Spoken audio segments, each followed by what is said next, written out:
Shalom, shalom, bien-aimés. Voici des retours une fois de plus pour une cinquième vidéo, une cinquième épisode de la saison que nous avons commencé sur le soi-disant juif noir, partisan de la suprématie noire, excusez un peu la tautologie, donc le soi-disant juif partisan de la suprématie noire. Et c'était cette saison 1. La saison 2, nous allons attaquer, si Dieu le veut. Nous parlerons sur ces gens qui disent que Branham a commis les erreurs et que nous devrions tout simplement suivre la Bible. Alors, ici nous sommes dans le cinquième argument ou la cinquième épisode, le cinquième argument de ces partisans suprémacistes noirs qui disent que les gens savent que les Égyptiens étaient noirs. Si Moïse était blanc, pourquoi les Égyptiens ont accepté un enfant blanc dans le palais? Mais avant cela, nous allons essayer un peu de rafraîchir vos mémoires sur les 4 épisodes que nous avons déjà pu attaquer ici.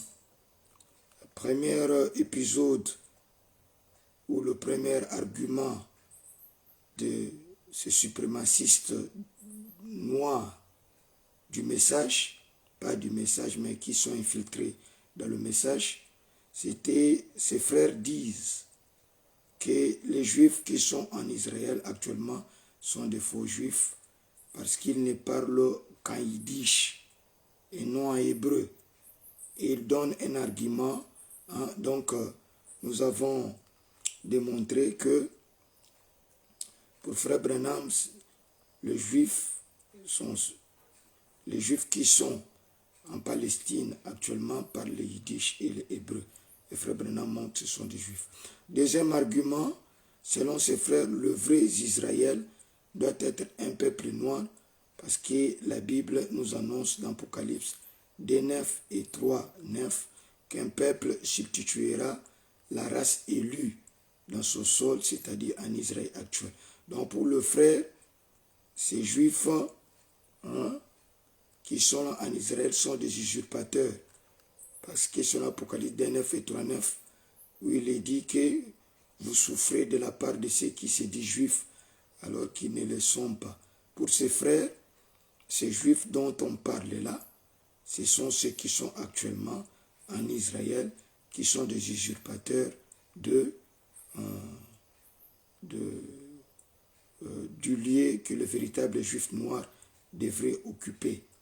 Alors nous avons vu avec vous, avec Frère Branham, que Frère Branham dit que le drapeau à l'étoile à 5 pointes s'est élevé, l'étoile de David là-bas en Israël, avec David, Ben Gurion et ainsi de suite, et que ce sont des juifs qui sont retournés de partout dans leur pays pour attendre le Messie. Mais pour le frère, ce sont des usurpateurs. C'est pour cela, dans notre grand thème, nous avons intitulé les soi-disant juifs partisans de la suprématie noire contre le message de William Branham. Donc, ce sont des gens qui contredisent William Branham. Et quand on leur pose la question pourquoi ils doivent mélanger leur interprétation avec celui du messager de l'heure, ils disent que c'est parce que la parole de Dieu, le messager lui-même a dit que la parole de Dieu est sujet d'une application multiple. Mais nous avons vu avec vous dans l'épisode 2, vous pouvez voir comment on interprète la parole. Donc c'est ce que nous avons vu. Alors, dans la troisième épisode,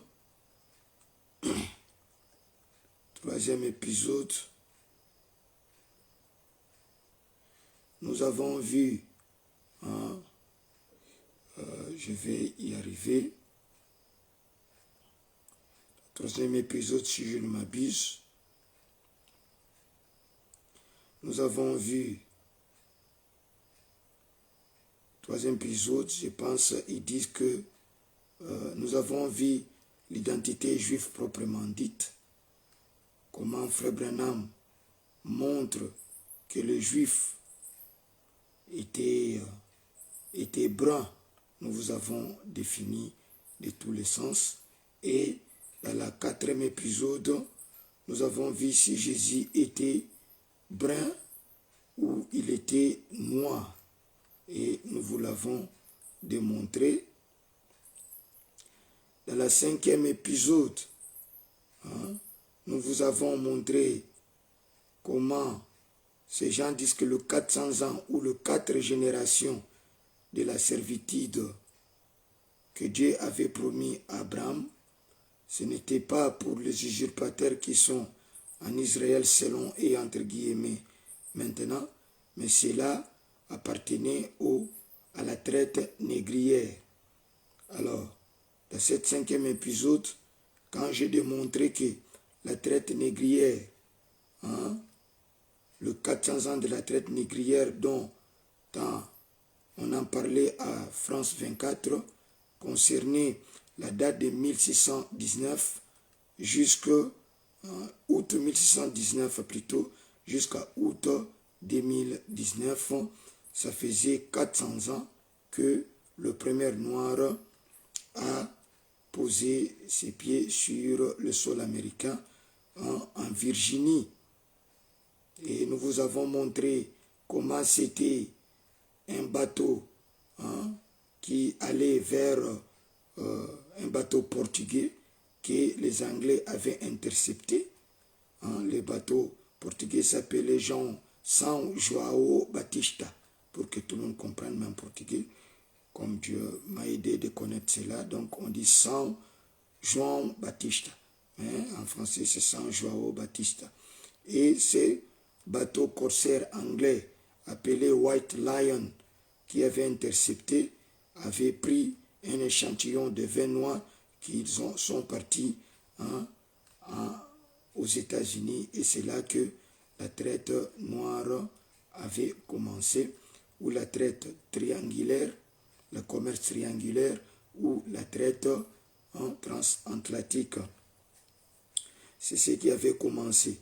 Alors, là, nous vous avons démontré que cette date de 1619, ce n'était pas dans cette date que la traite des Noirs avait commencé.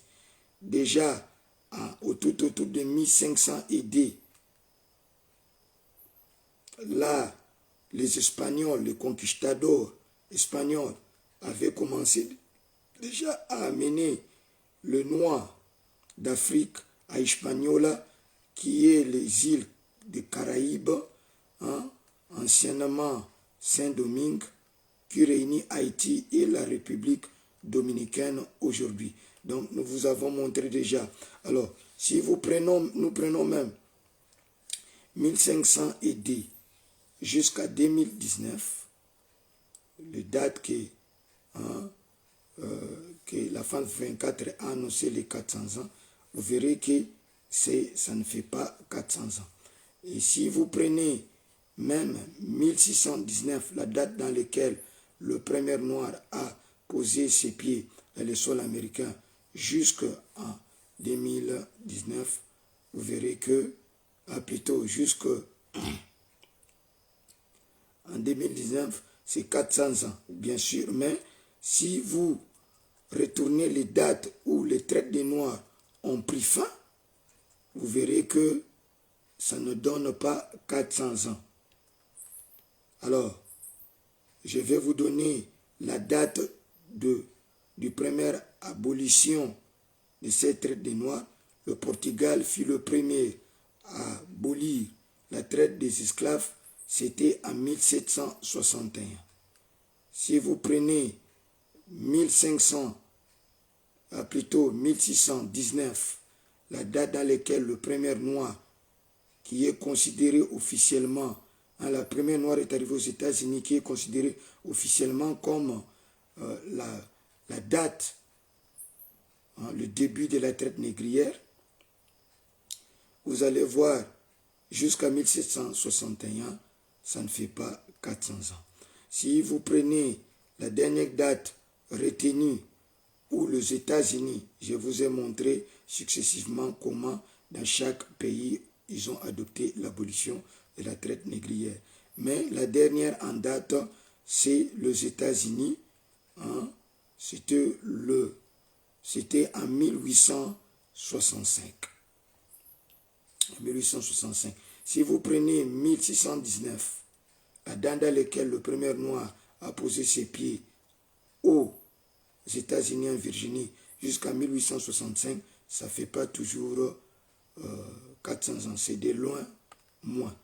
Maintenant, si vous prenons 1619 jusqu'en 2019, la date à laquelle il n'y avait même pas la traite des Noirs, c'est dans cette date-là, on a considéré que depuis que le premier noir, c'est France 24 bien sûr, on a considéré que depuis que le premier noir a posé ses pieds aux États-Unis jusqu'à cette date-là, 2019, ça faisait 400 ans. Donc la traite des Noirs n'a pas fait 400 ans, selon que le frère dise ce genre d'informations qui sont fausses. Alors, aujourd'hui, il y avait un géant de ces mouvements. Il s'appelait lui-même l'apôtre du Midi et qui m'a appelé. C'était dans la matinée. Et il m'a appelé pour me dire que, pasteur, tu ne comprends pas quand tu ne maîtrises pas les choses. Il m'a demandé de faire un débat avec moi sur la Bible uniquement. Et j'ai voulu savoir pourquoi pas le message. Mais il a dit le message, c'est la Bible. Bon, au fait, il a insisté. Je lui ai dit, bon, on pourrait quand même y aller. Mais quand je lui ai posé la première question de savoir, quand ses collègues disent que, les 400 ans, c'est ce qui a fait la traite négrière, lui va nier certainement ses collègues pour dire que non, la traite négrière, ce n'est pas de la traite négrière dont il s'agit de la traite orientale, alors qui a fait 400 ans. Et je lui ai dit de pouvoir me montrer quand est-ce que ça a commencé, quand est-ce que ça a fini. C'est là qu'il me dira qu'il va voir dans ses archives et il va m'envoyer pour voir. Mais ces informations que je vous donne ici, c'est vérifiable sur la chaîne officielle de Wikipédia, sur la traite orientale, appelée autrement la traite arabo-musulmane. Donc vous allez voir que ça de loin, ça n'a même pas fait 400 ans. Donc, si vous voulez le savoir, on appelle la traite orientale, vous comprenez, ou la traite arabo-musulmane. Si vous voulez le savoir, vous voulez bien le savoir, cette traite ou cette commerce des esclaves a commencé vers 3300. Si vous voulez le vérifier, allez sur Google, tapez traite orientale. Et vous allez voir, le Wikipédia va vous être donné, ouvrez, vous allez voir. Cela a débuté entre 3300 avant Jésus-Christ et 3200 avant Jésus-Christ avec l'invention de l'écriture. Donc si vous prenez 3300 ou 3200 avant Jésus-Christ, si vous ramenez déjà à l'an 0, qui est l'année conventionnelle, que les gens disent que c'est l'année de la naissance du Messie, vous verrez que c'est plus de 3 millions, plutôt 3000 années qui seraient passées. Parce que là, on comptait en descendant. Et puis, cela a pris fin avec la division définitive de l'Empire romain à 476 après Jésus-Christ. Donc, si vous prenez 3300 avant Jésus-Christ jusqu'à 4000, et plutôt à 476 après Jésus-Christ. Vous voyez, ça vous donne tout autour, en moyenne, 4000 ans. Vous saisissez? Ou tout autour de 3500 ou peut-être 3700 ou 3800 ou quelque chose comme ça. Est-ce que vous saisissez? Parce que là, on comptait en descendant jusqu'à l'année 0. Et puis, on remonte jusqu'à 476. C'est là qu'il y a eu fin de l'Empire romain occidental. C'est là où la traite orientale est supposée prendre momentanément fin. Même cette date-là ne correspond pas à 400 ans. Et puis, nous allons voir avec vous que c'est ça la traite orientale proprement dite. Maintenant, si on parle de notre vocable, la traite arabo-musulman, du 7e siècle au 20e siècle, est-ce que vous saisissez?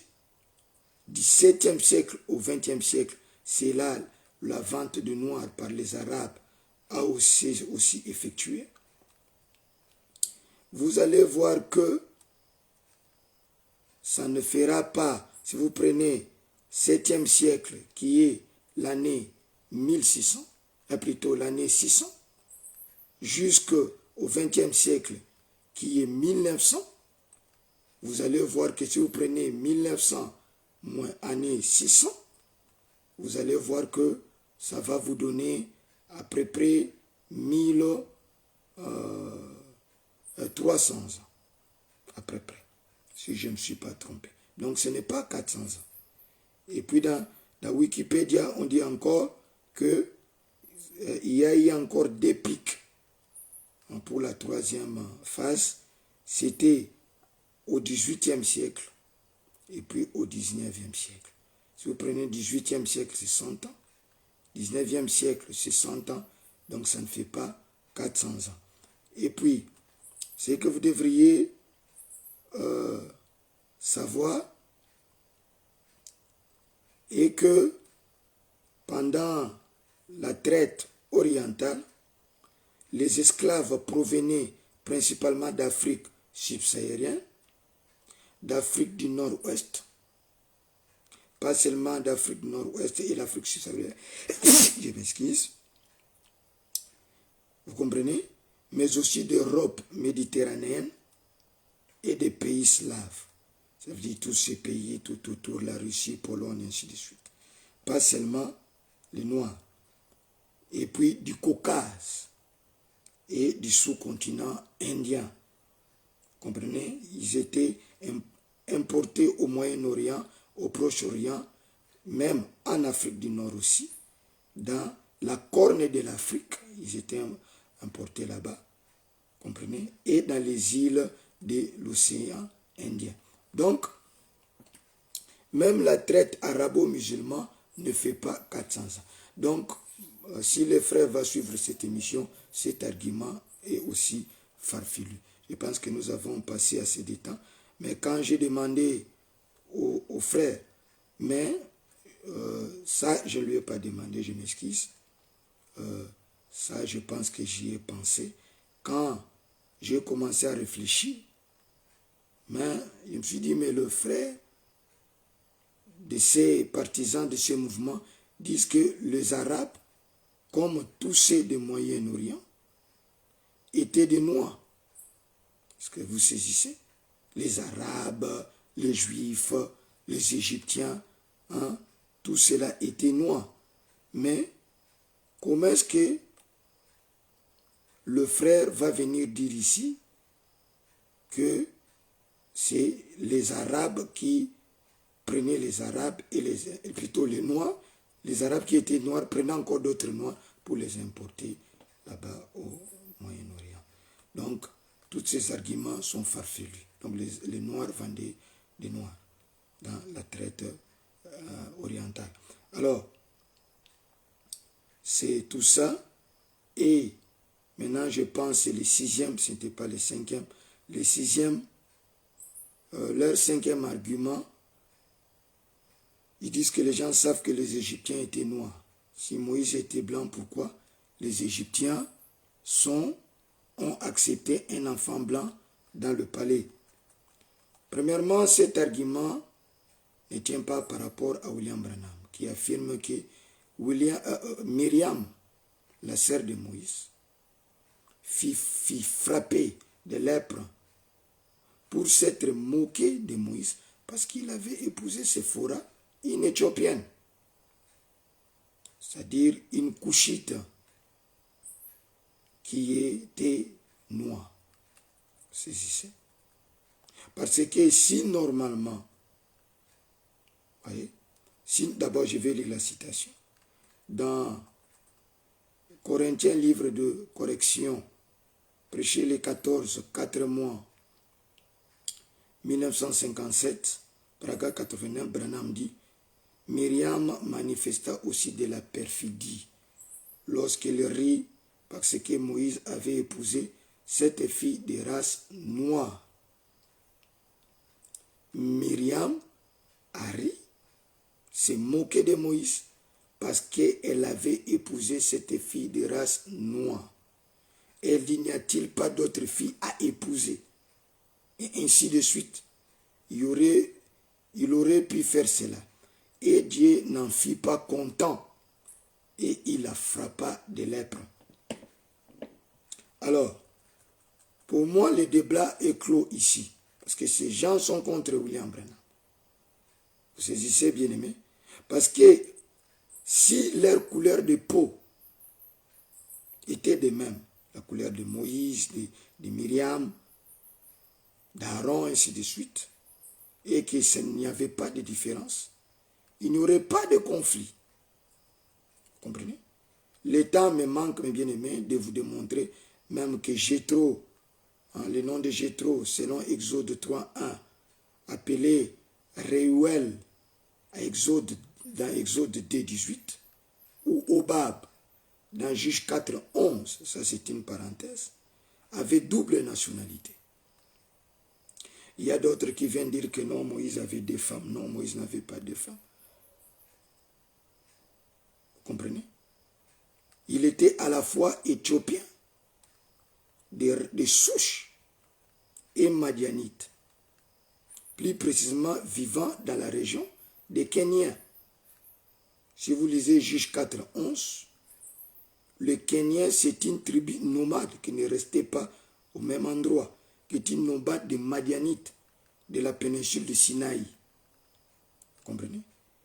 Et là, Jéthro, ou Réuel, qui était de souche éthiopienne, il était venu et il est devenu un cheikh et un prêtre. C'est ainsi que Moïse choisit d'utiliser la nationalité éthiopienne pour sa même femme, Séphora, dans les livres de Nombre, pour bien expliquer la nature du conflit. Parce que le conflit, c'était le conflit des races. S'il parlait des Madianites qui sont là-bas au Moyen-Orient, les gens n'allaient pas comprendre. Pour cela, Moïse a parlé en décrivant Séphora comme la femme éthiopienne, mais il n'a pas cité les noms de Séphora. Vous saisissez? Mais cette thèse est aussi soutenue par William Branham, qui prouve que Séphora, la Madianite, est la même femme noire éthiopienne dont parle le livre de Nombre. La Madianite dont parle le livre d'Exode, c'est l'Éthiopien dont parle le livre de Nombre. Ce n'est pas deux femmes de Moïse. Oui. Alors, dans Qu'y a-t-il dans ta main, William Branham dit dans le paragraphe 23, nous voyons que par la suite, il a fui au pays de Madian, c'est-à-dire Moïse. Et là, il a épousé une jeune éthiopienne du nom de Séphora. Donc Séphora, c'est cette femme éthiopienne, Branham le confirme, qu'il a épousée chez le Madian. Dans Exode, un Exode prêché le 15, 6e mois 1956, Branham dit dans le paragraphe 19, Remarquez, il a échoué, lamentablement échoué, et il a fui dans le désert durant 40 ou autres années pendant que Dieu le gardait là derrière le désert, et là où il a épousé cette femme éthiopienne. Séphora, c'est une femme au tempérament colérique. Donc, c'est cette même femme-là. Donc, maintenant, retournons dans ce que les théories disent que, selon lequel les Égyptiens anciens étaient des races noires. En effet, ce que vous devriez savoir, bien aimé, ces gens ont remplacé le prophète Branham par d'autres prophètes, soi-disant des écrivains comme par exemple Cheikh Anta Diop, qui est l'inspirateur de cet afrocentrisme. Et puis d'autres comme Muhammad Elijah, Malcolm X, comprenez? Et Anta Diop qui est l'inspirateur de cet afrocentrisme et qui publie à partir de 1950. Vous voyez, c'est vers la fin 50 qu'il y a eu beaucoup de ce mouvement panafricaniste. Comme je disais, ces mouvements rentrent encore aujourd'hui, mais c'est seulement comme il n'y a rien de nouveau sous le soleil, c'est un changement de chef de corvée. Du chef occidental, c'est-à-dire le monde transatlantique, vers la Russie. Exactement comme le Lumumba et tout ce monde de Kwame Nkrumah et tous ces autres, hein, c'était parti vers le panafricanisme penché vers le communisme. C'est la raison pour laquelle les gens comme Lumumba ont été massacrés. Beaucoup de gens voient dans ce soulèvement africain comme si, je l'ai dit la fois passée, comme si ça va être le millénium pour l'Afrique et la suprématie africaine va arriver par ces mouvements et que les Blancs vont venir s'agenouiller. Mais écoutez, il n'y a aucune prophétie qui va dans ce sens. Les Noirs sont en train de changer les chefs de corvée. Ils vont aller vers la Russie. Et à la fin, la Russie, qui représente le communisme, va constituer avec les autres États les 10 cornes de la bête. Ça sera même la force de l'Occident pour imposer la pression et la marque de la bête. Ils vont s'attendre, nous voyons déjà, ils parlent de négociations. Je ne suis pas un prophète, je ne prophétise pas, mais je lis par les livres, je comprends que l'Ukraine va, comme les Occidentaux ont eu l'échec dans cette guerre, ils vont négocier, et je pense que c'est là, je suppose que ça va précipiter la pression et la marque de la bête. Et l'épouse va souffrir. L'Afrique sera toujours sous ce pouvoir qui va maintenant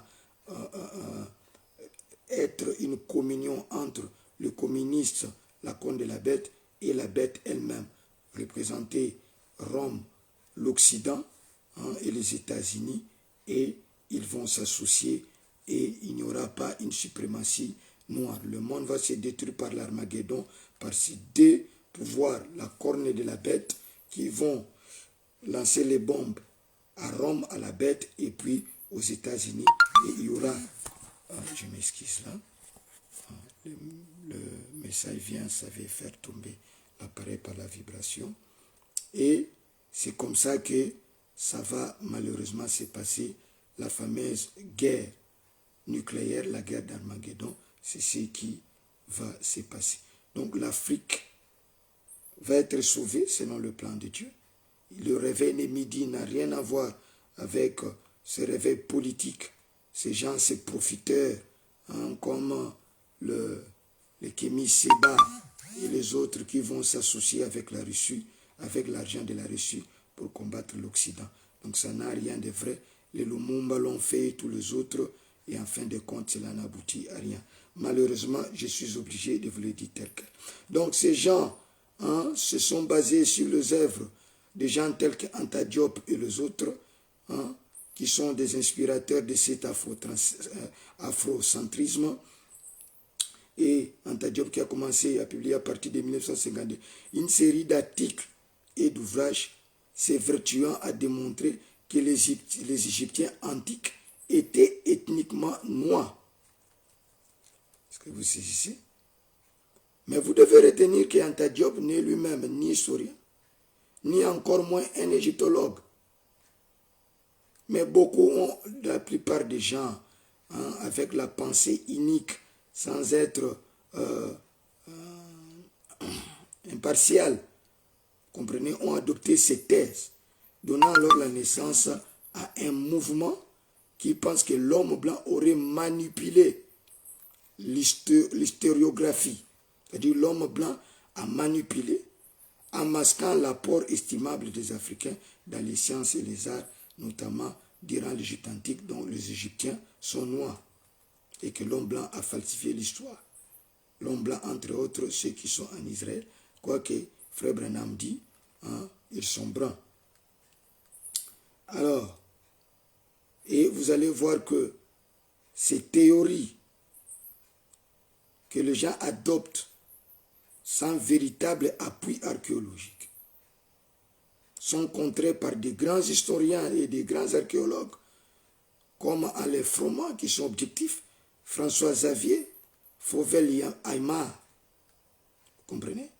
Les gens rejettent toutes ces choses et la plupart d'autres et disent qu'ils adoptent cette théorie d'Anta Diop. Comprenez? Une théorie simpliste et absolument qui prône le complotisme des Blancs contre le Noir. Donc une conception carrément erronée pour des esprits et bornés, des esprits biberonnés, qui acceptent et qui avalent, comme ces frères sortent qui disent que 400 ans, la traite des négrières a fait 400 ans. Beaucoup de gens ne vérifient pas ces choses. Des esprits biberonnés. Vous comprenez? Ces gens qui viennent même contredire William Branham, qui montrent que les orientaux, c'est-à-dire les gens du Moyen-Orient, sont bruns. Si vous voulez les lire, nous voudrions voir Jésus, paragraphe 19. Du 22, 4 mois 1959, paragraphe 29, Branham dit, peut-être que c'était dans la ligne de prière du père de Nathanaël et comment Nathanaël a rencontré le Seigneur Jésus-Christ.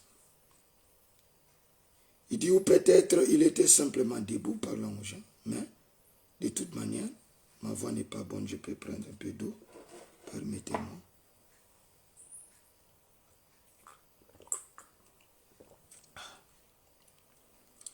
Il dit, de toute manière, lorsqu'il arrivait, Philippe s'avançant dans la ligne avec Nathanaël, Jésus jeta les regards sur Nathanaël.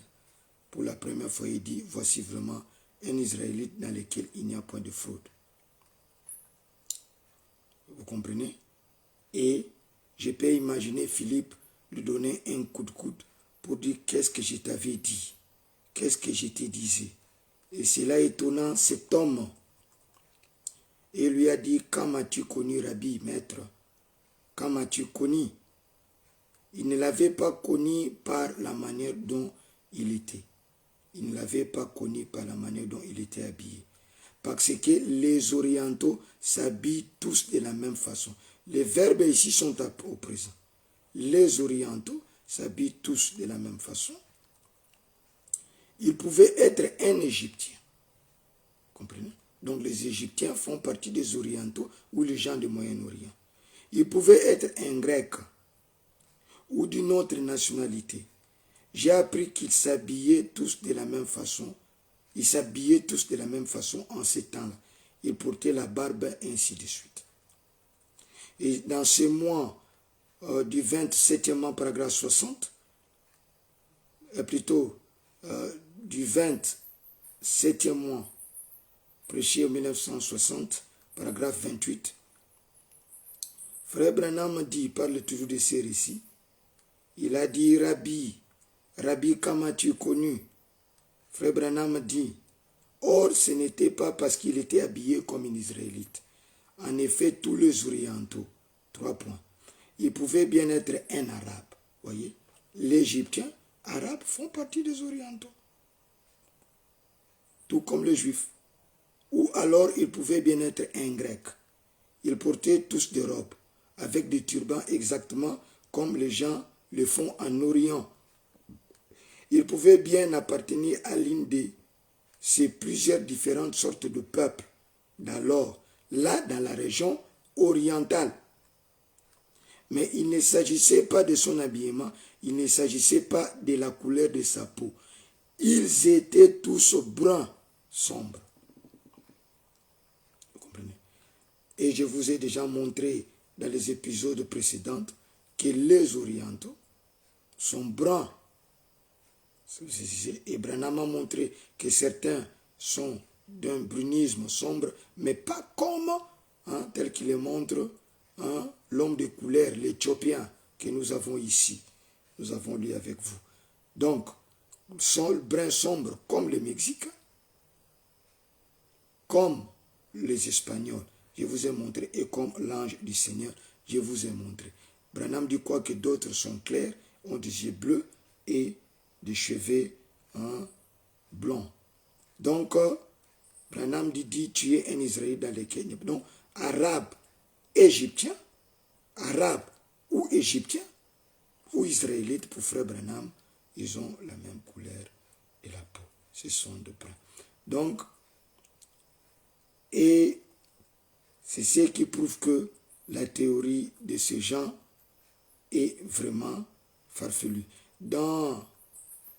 Mais si nous voulions voir Jésus du 9-4 mois 1961, paragraphe 38, frère Branham dit, toujours dans le même récit de Nathanaël, il a dit, Rabbi, quand tu m'as connu, ce n'était pas par son habillement.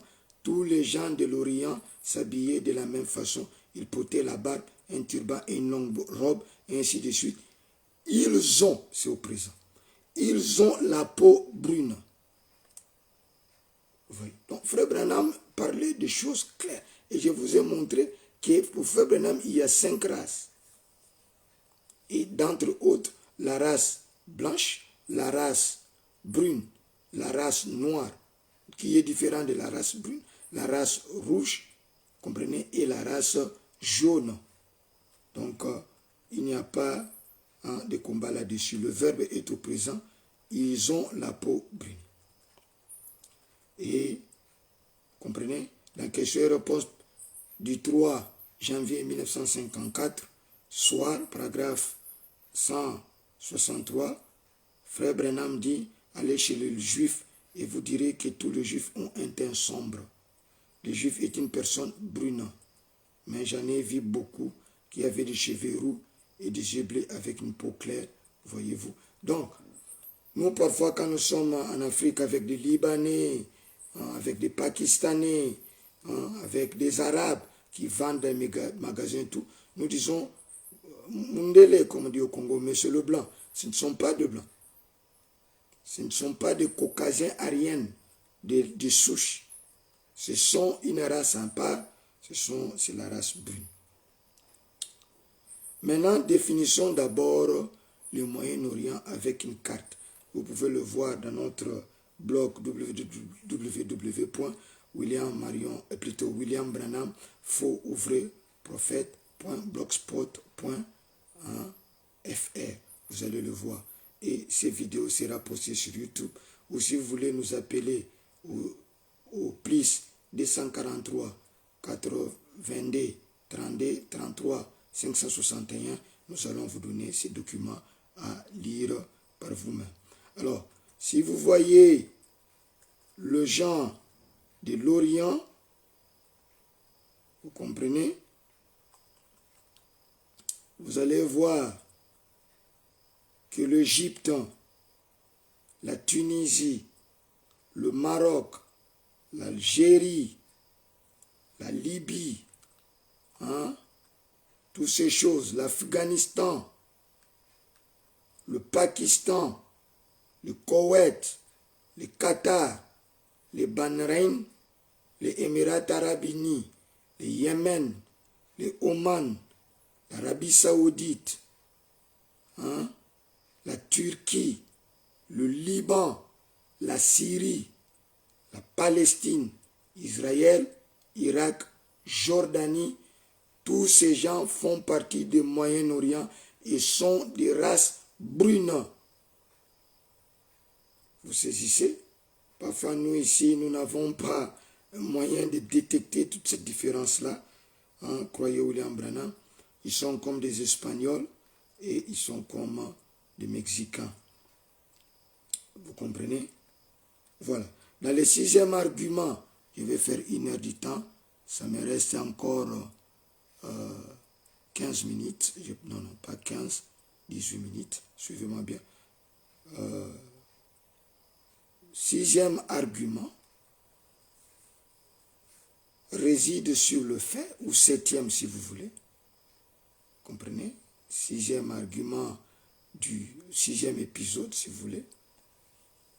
Il réside sur le fait que ces gens disent qu'il y a une similitude de prononciation entre certains mots hébraïques avec certains mots des langues africaines.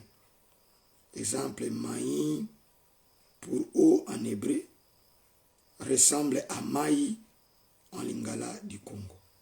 Voilà, donc c'est avec toutes ces petites histoires-là qui vont démontrer comment les Africains sont les Hébreux originaux. Mais cet argument est tout aussi médiocre, mes bien-aimés.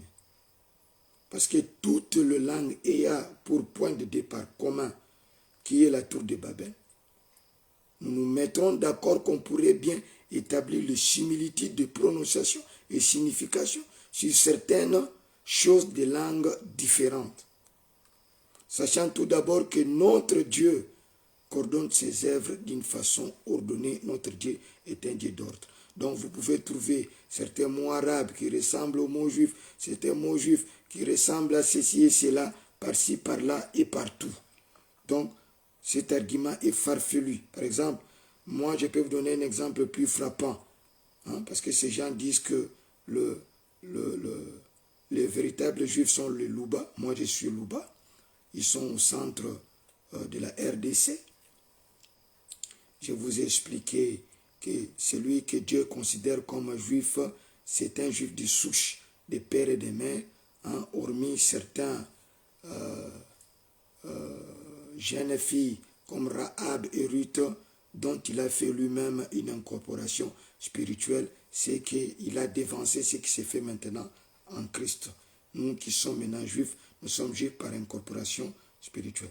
Donc, à part cela, tous les autres, hein, les femmes que les juifs ont pris et leurs enfants, les enfants bâtards, on les a renvoyés. Donc, même si on peut démontrer aujourd'hui que nous venons de la femme de plutôt la concubine de Salomon, hein, cette femme, selon les théories que les gens disent que cette femme était devenue femme de Salomon, voilà, on en parle par-ci, par-là. Nous ne serons pas toujours, nous les Louba, les Juifs, selon la conception scripturaire. Donc, bref. Mais ce qui est étonnant, vous allez voir que le mot en Chiluba et le mot en portugais, certains mots sont similaires. Par exemple, j'ai trouvé en Angola, on dit pour aller, je suis en train de partir en portugais, c'est estou aí. Et je pense en Chiluba, c'est toi. Ce qui ne veut pas dire exactement, hein, je suis en train de partir, mais nous partons. Ou nous sommes partis. Donc ce débat est tellement ridicule. Cet argument, je ne vais même pas passer mon temps là-bas. Donc tout vient de la tour de Babel. Il doit certainement voir certaines similitudes parce que Dieu établit des choses en ordre. Le 7e argument, selon le frère, les Juifs qui sont retournés en Israël ne sont pas vrais Juifs parce qu'ils sont constitués de 3 ethnies, c'est-à-dire les Ashkénazes, les Séfarades, les Khazars qui ne sont pas Juifs d'origine. Je ne sais pas si je vais terminer ça, mais je vais aller très vite, ou soit je préférerais arrêter ici pour prendre ce point crucial, ou disons, laissez-moi parler quelques 10 minutes et peut-être nous allons parler prochainement, ou je ne sais pas, il n'y a pas d'interlocution pour que je puisse en parler. Mais bon, je vais quand même commencer là où je vais m'arrêter. Voilà. Selon toujours le frère, le véritable juif sont sémites. Dans Luc 3, 34, ça c'est leur verset qu'il donne. Il dit que fils de Jacob, Jésus était fils de Jacob, fils d'Isaac, fils d'Abraham, fils de Tara, fils de Nacor, fils de Sérik, fils de Rago, fils de Phalek, fils de Ber, fils de Sala, 36, verset 36, fils de Caïman, fils d'Arphachad, fils de Sem, fils de Noé, fils de Lamech. Donc, il montre que le juif vient de Sem. Hein? Mais ils disent que le Ashkenaz vient lui-même, Ashkenaz plutôt vient lui-même de Gomer, et Gomer de Japhet. Donc, ce sont des Japhétites et ce ne sont pas des Sémites. Ils disent que les Juifs qui sont là-bas, ils sont en 3 ethnies, des Ashkénazes, des Séfarades, hein, et des Khazars. Donc, ils ne sont pas Juifs. Et ils donnent pour argument Genèse 10d, qui est dit les fils de Japhet firent Gomer, Magog, Madaï, Javan, Tubal, Méchec et Tiras. Les fils de Gomer, je suis dans le verset 3, Ashkenaz, Riphat et Togarma. Donc Ashkenaz vient de Gomer, Gomer vient de Japhet. Donc les Juifs qui sont actuellement en Israël, étant pour certains de cette ethnie-là, et ils sont des Japhétites et non Juifs. Selon nos commentaires, leur argument semble vraiment solide pour les esprits faibles qui ne regardent pas les choses de plus près. Mais pour des esprits éveillés, la première chose à saisir est que les noms donnés à ces Juifs pour désigner une ethnie, vous devriez savoir, hein, d'abord, je termine ce que je suis en train de lire, ces noms donnés à ces Juifs, comme Ashkenaz, n'a rien à voir avec l'ethnicité sanguine ou l'origine sanguine. Mais c'est par rapport à l'endroit des Japhétites qu'ils sont partis, c'est-à-dire l'Europe, vers lesquels ils avaient exilé après la dispersion des Juifs en l'an 70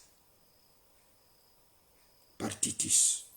Vous savez que le général Titus a fait un siège de Jérusalem de l'an 70 à l'an 73 et demi, et les Juifs se sont mangés les enfants des uns des autres, et quand ils sont entrés après 3 ans et demi de siège, ils ont tout simplement massacré les Juifs.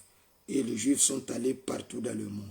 Maintenant, ceux qui sont allés en Europe, vous comprenez, on leur a donné cette ethnicité parce qu'ils ne savaient plus, après des temps vécus en Europe, s'ils sont de Manassé, s'ils sont de Juda, s'ils sont de n'importe quoi, tel que Frère Branham le dit aussi, s'ils sont de Joseph, ainsi de suite. C'est là que, pour désigner différentes origines qui sont entrées, retournées en Israël, et pour se différencier de certains Juifs qui sont venus d'autres parties du monde, comme les Séfarades et le Khazar, c'est là qu'on a donné, ils ont formé cette ethnicité appelée Ashkenaz. Donc ça n'a rien à voir avec le lien sanguin. C'est ainsi que pour identifier ces Juifs, je lis, on les avait appelés les Ashkénazes. Exactement comme les Égyptiens furent enregistrés à Babylone de 626 à 539. Comprenez que là-bas, on comptait en rétrogradant. Donc de 626 à 539, les Égyptiens ont été enregistrés à Babylone avant Jésus-Christ comme des Mitraïm. Comme des Mitraïm. Mais très très loin dans la Genèse, on les localise comme peuple en provenance de Put, qui est l'enfant du Cam. Donc les Égyptiens viennent de Put, ou Put, si vous voulez que je le prononce comme ça. Vous comprenez? Ils ne viennent pas de Mitraïm. Mais on les a enregistrés comme ça. Et puis après, ça s'est répandu partout. On appelait les Égyptiens comme des Mitraïm. C'est comme ça qu'à Babylone, on les a enregistrés comme ça. Eux-mêmes ne proviennent pas de Mitraïm, de Put, l'enfant de Canaan, de Cam plutôt. Mais on les a enregistrés comme des Mitraïm. C'est la même chose. Vous comprenez? Et ce terme vient du fait que dans la division, je pense que mon air, ça me reste quelques minutes. Ce terme vient du fait que dans la vision ethnographique médiévale, c'est-à-dire du Moyen-Âge, la vision ethnographique, c'est-à-dire du Moyen-Âge, c'est-à-dire fin 5e siècle, 5e siècle, c'est l'année 400, jusqu'à fin 15e siècle, qui est l'année 1400, le monde était divisé en 3 grandes régions. C'est ce que vous devriez savoir. Donc au Moyen-Âge, le monde était divisé. Chacun peuple majoritairement par une race. Et ces 3 races que pendant le Moyen-Âge ont divisé ethnographiquement le monde. Il y avait les Japhétites, c'était les Européens. Allez voir cette carte, je vous ai montré cela dans mon livre. Demandez dans le numéro que je vous ai donné, je vais vous envoyer. Les Sémites en Asie et les Kamites ou les Hamites en Afrique. Vous comprenez? Voilà. Donc, l'époque moderne, le terme japhétique a souvent été utilisé dans le sens du peuple blanc, la race caucasienne ou race aryenne, le peuple d'Europe. Vous comprenez? Et ces termes seraient liés linguistiquement, liés à la langue indo-européenne. Si vous voulez le voir, allez écrire Japhet ou Japhétite à Wikipédia, vous allez vérifier ces informations. Donc, c'était l'ethnicité au Moyen-Âge, l'ethnographique, ou l'ethnographie, je ne sais pas, l'ethnographie, si je peux l'utiliser comme ça, au Moyen-Orient, ils divisaient le monde en 3 parties. Selon eux, il y avait les Japhétites, il y avait les Kamites, il y avait les Sémites. Alors, les Juifs qui étaient en Europe étaient assimilés aux Japhétites. C'est là qu'on leur a donné l'ethnicité appelée les Ashkénazes. Vous allez voir la carte en question. Dans la carte, l'Asie sont des Sèmes, selon eux bien sûr. Ce n'est pas une absolue. C'est cette carte du médiéval qui est le Moyen-Âge. L'Europe, c'était les Japhétites, et puis l'Afrique, les Kamites.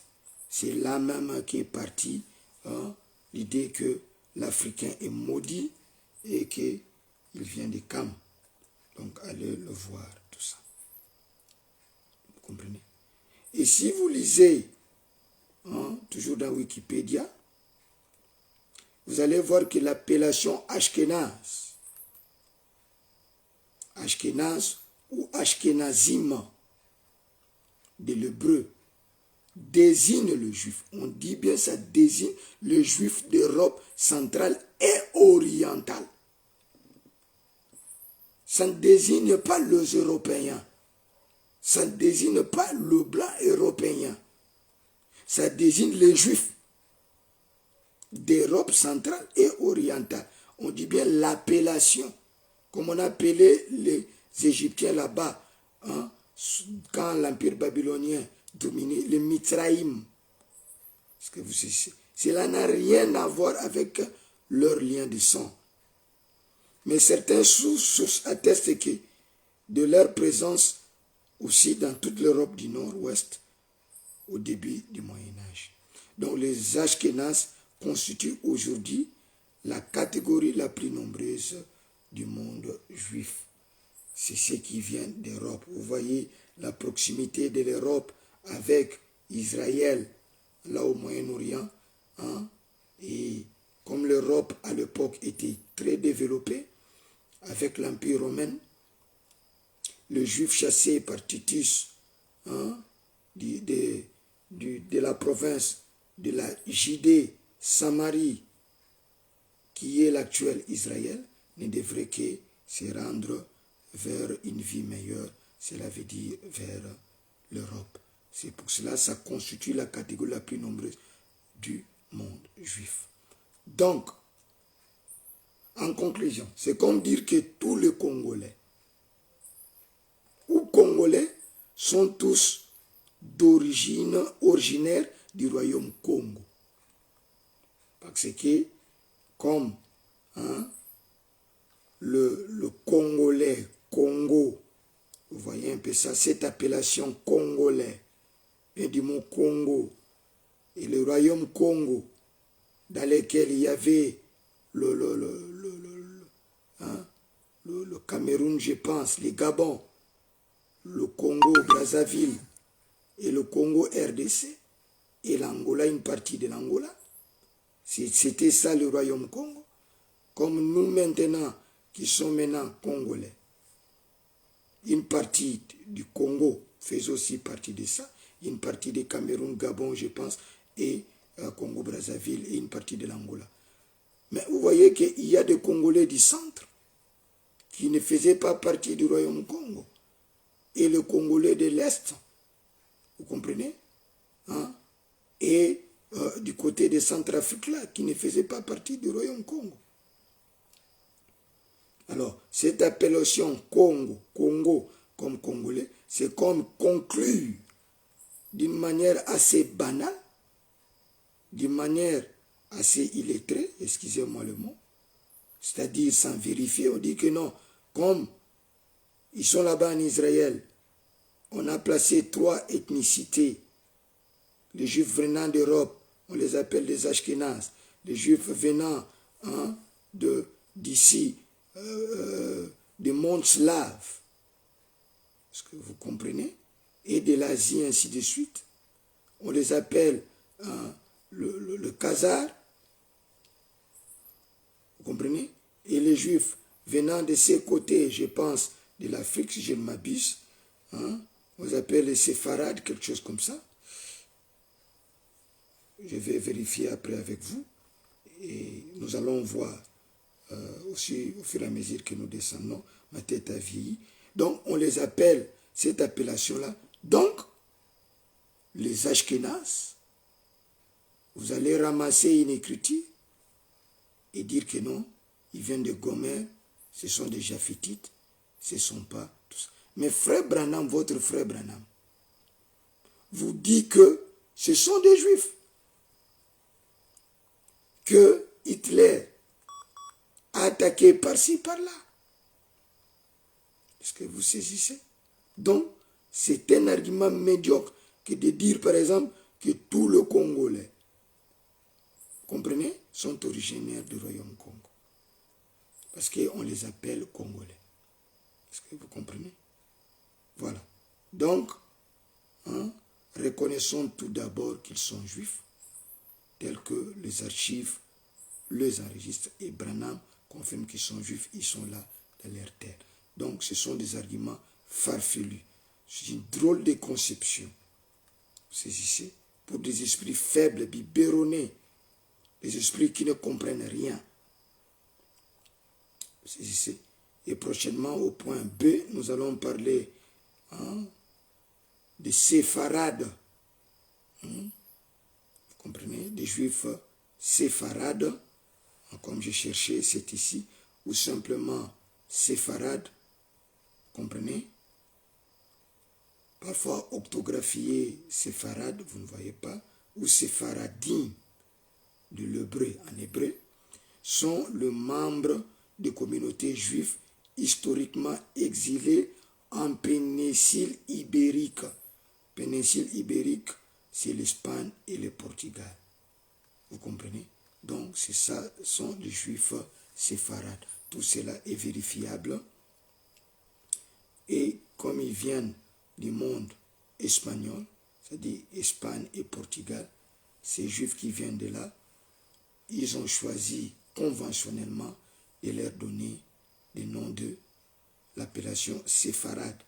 Et sans pour autant aller, je vais y revenir, vous allez voir que même ce séfarade, vous le trouvez, ces noms puisés dans la Bible, dans Abdias 1:20.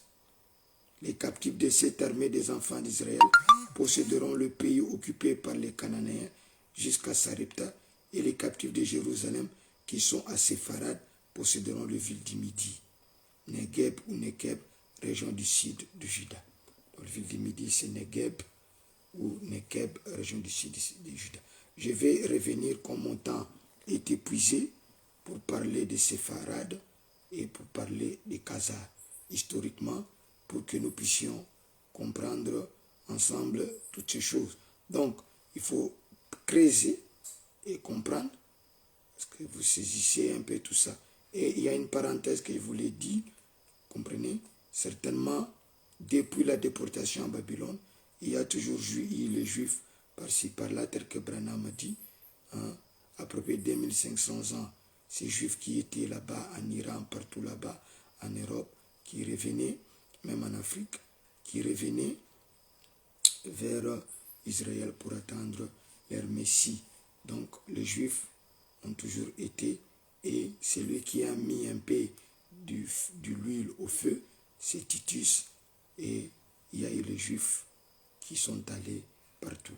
Et je vais vous montrer aussi prochainement comment ces frères disent que le prosélytisme, cela veut dire que les Khazars sont le prosélyte, les Juifs ne sont pas des Juifs, mais ce sont des prosélytes qui se sont engagés au judaïsme. C'est comme ça ils sont juifs, pas prosélytisme. Je vais vous démontrer que ce n'est pas le cas, qu'un prosélyte en Israël était reconnu comme quelqu'un qui n'était pas juif d'origine, et on n'a jamais confondu un prosélyte avec un juif. Mais c'est quelqu'un qui s'est converti au judaïsme, mais qui restait quand même avec sa nationalité d'origine. Et même dans le temple, quand il venait, il n'entrait pas là, dans les lieux où étaient des véritables juifs, il restait dans le parvis. Alors, que le Seigneur vous bénisse. Il y a trop de choses à vous dire, et que le Seigneur bénisse.